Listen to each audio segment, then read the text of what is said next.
For many years, I reconciled myself with what my mother used to say.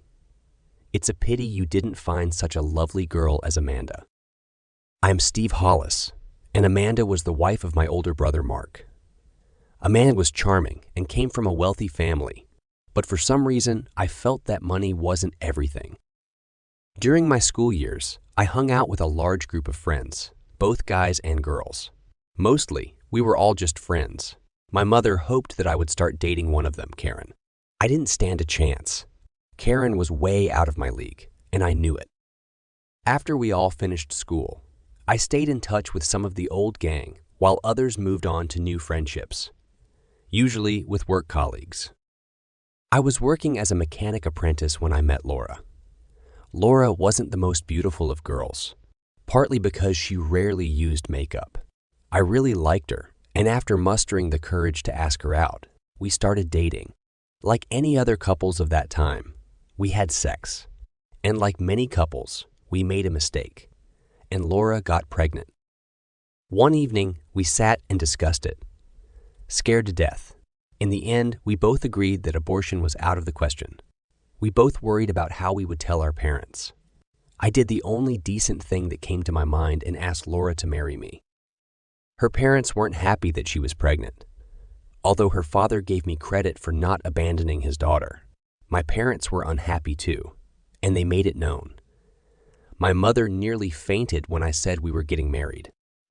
Since neither of us had money or wealthy parents, we got married at the local registry office. My brother was my best man and witness, while Laura's sister honored us as the maid of honor and witness. There was no honeymoon due to lack of funds, so we started looking for a place to live. My boss's brother had a real estate rental and management company, and we arranged to rent a small 2-bedroom apartment in a decent neighborhood.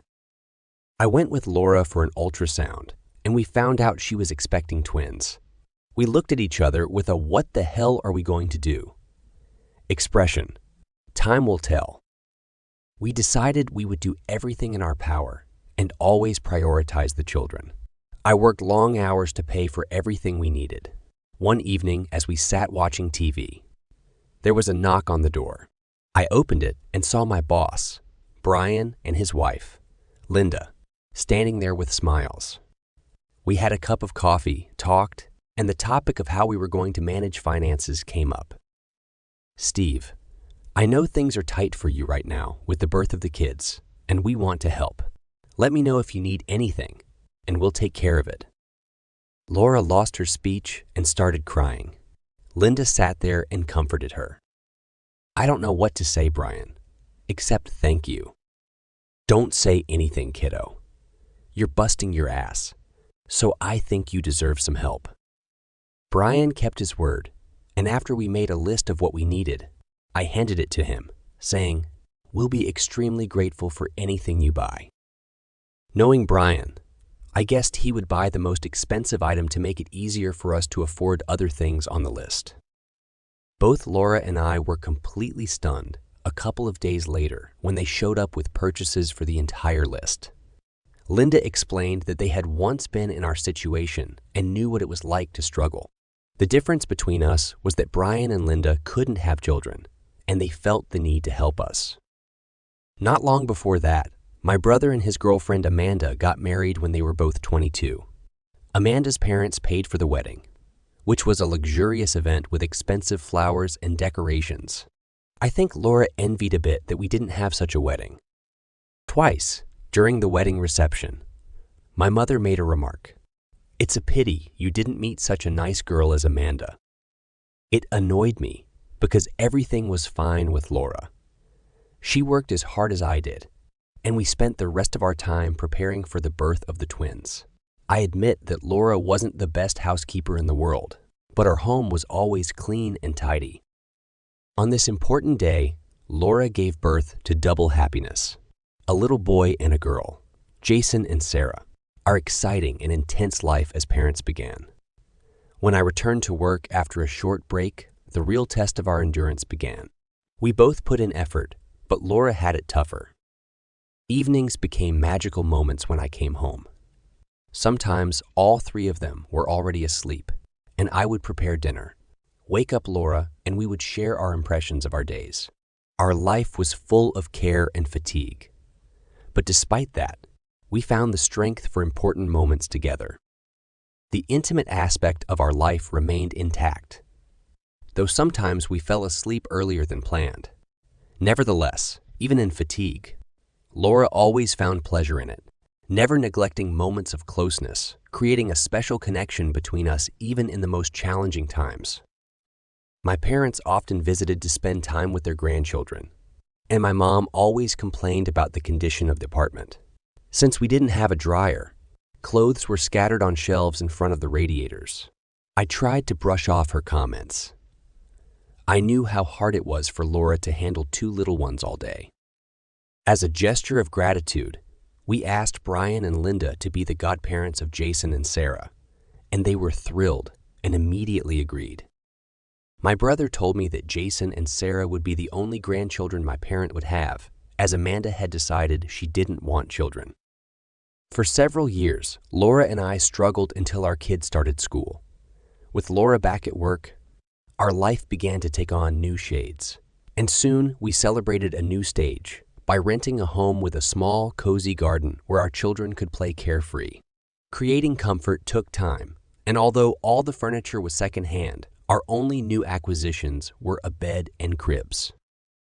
Visits from our relatives became real holidays. The grandchildren grew rapidly and enjoyed the spacious backyard at my parents' place.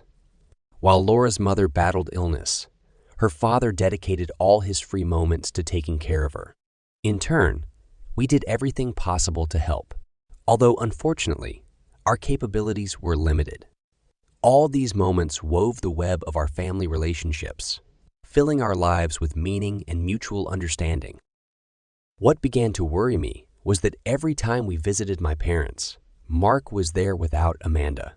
Once, I asked where she was, and Mark said she was away on business. My father looked at me as if he wanted to say, "Don't ask." We didn't see Mark and Amanda often. I think it was more Amanda's choice than Mark's. Whenever they visited, I got the impression that she considered herself superior to Laura. Amanda usually made a few remarks about how having children was very restrictive, and she enjoyed her freedom. Laura and I preferred to ignore her rather than engage in an argument. Shortly before the twins' 6th birthday, Mark called us and said that Amanda was away on business, and he was feeling lonely. I had a feeling he wasn't telling us everything, but I wasn't quite sure how to approach the subject. A few days later, I stumbled upon what was bothering my brother. I was Test, driving a car for a client, passing by the place where Amanda worked. As she exited her office, she held hands with a guy, and while crossing the street, they stopped for a passionate kiss. The kiss was so filled with passion that it seemed like only a married woman could kiss her husband like that. Doubt tore through my mind. Should I tell my brother about what I saw? Laura insisted that I had an obligation to tell him. I knew my brother well enough to realize that if Amanda was unfaithful, it would be a devastating blow for him, and he might not be able to forgive it.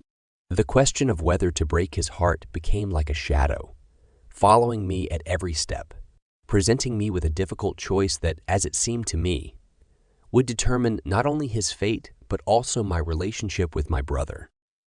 I decided to seek advice from my father. I hoped he could advise me on whether to stay silent or not. "Son, everyone makes mistakes in life. The important thing is whether they learn from them." "But Dad, she might be having an affair, and that's not right." "I know, Steve, but I think it would be better if we let Mark figure it out himself for now.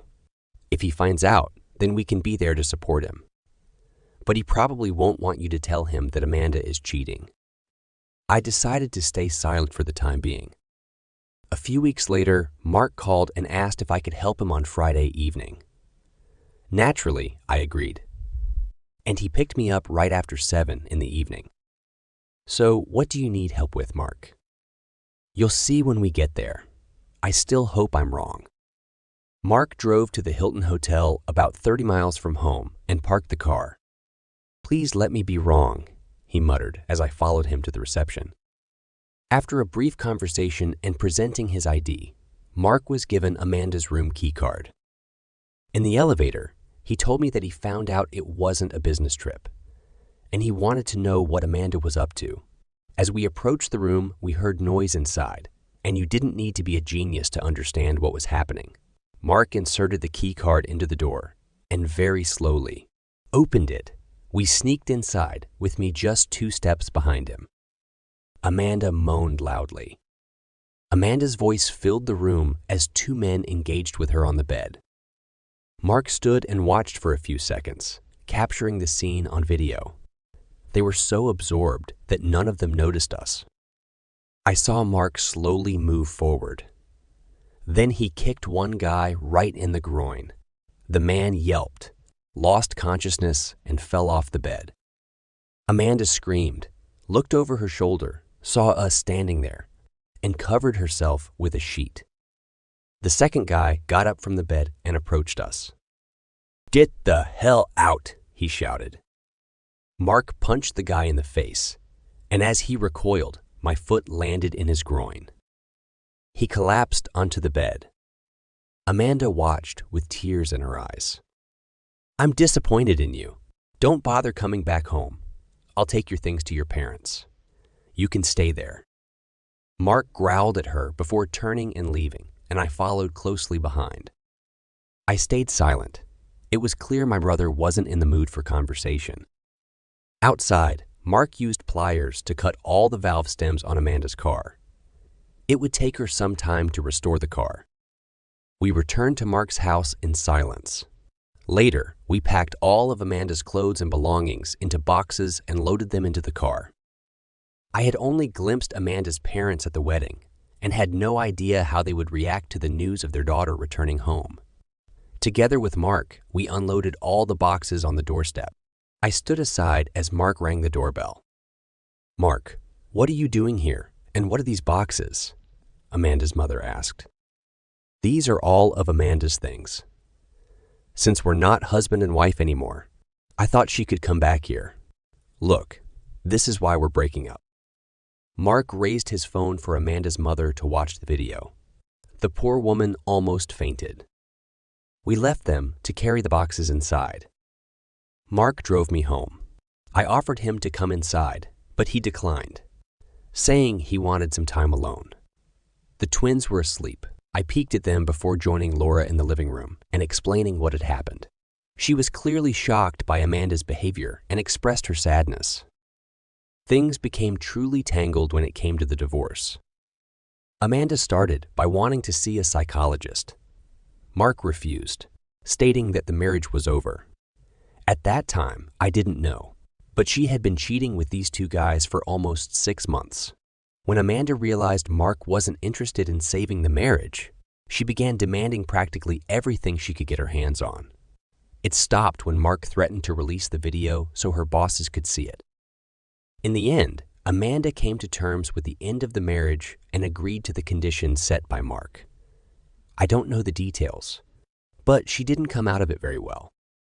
Soon after the divorce was finalized, Amanda started speaking ill of my brother to anyone who would listen.